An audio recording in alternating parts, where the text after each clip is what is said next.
If you like your plan, you can keep your plan. If you like your doctor, you can keep your doctor. But I don't think we're going to be able to eliminate employer coverage immediately. There's going to be potentially some transition process. I can envision a decade out, or 15 years out, or 20 years.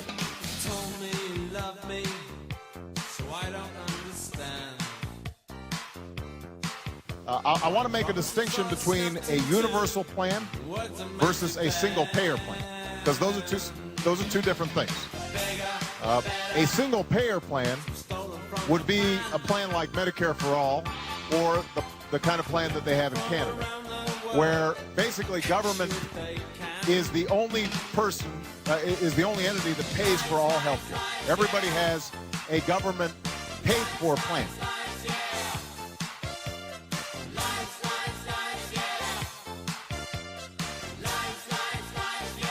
I have not said that I was a single payer supporter. Is how do we get the federal government to take care of its business? I happen to be a proponent of a single payer universal health care plan.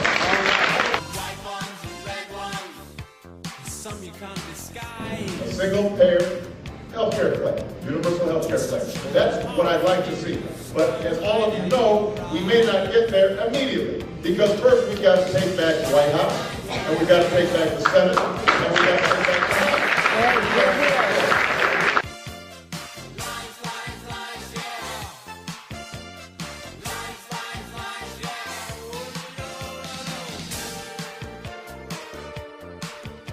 First, no matter what you've heard, if you like your doctor or healthcare plan, you can keep it.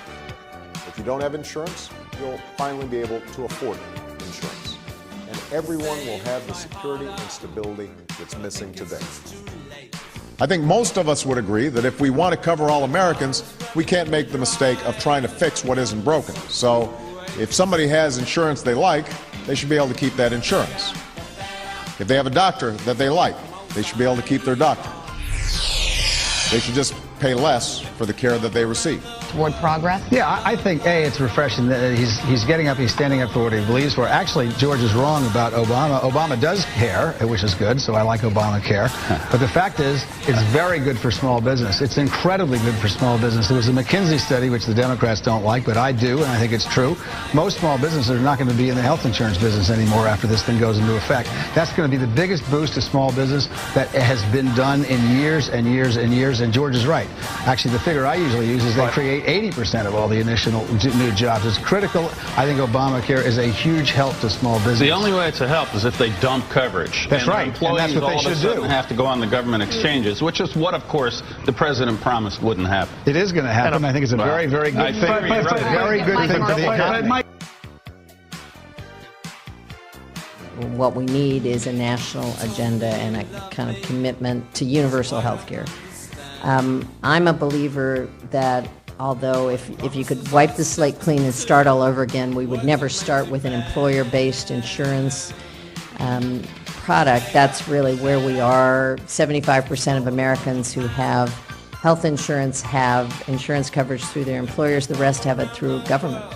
And to dismantle something in order to get to a better cause, I think may be not as productive as closing the gap. So my sense is where we need to go in states and around the country is close the gap, get coverage for the 47 million Americans who don't have coverage. I mean, I'm all for a single payer system eventually. I think what we have to do, though, is work with what we've got to close the gap.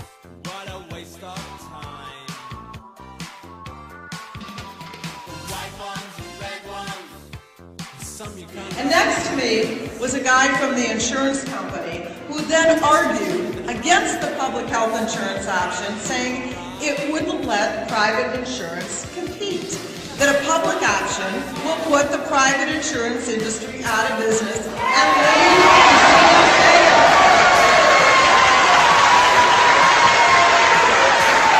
My single payer friends, he was right. The man was right.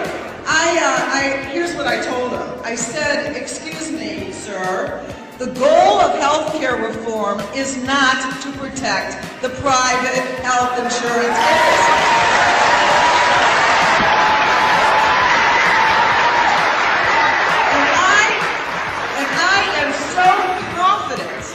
In the superiority of a public health care option that I think he has every reason to be frightened. Now look, I know that many of you here today are single-payer advocates, and so am I. And so am I. And so am I. I'm a co-sponsor of 676. And those of us who are pushing for a public health insurance option don't disagree with the goal. This is not a principled fight. This is a fight about strategy for getting there, and I believe we will.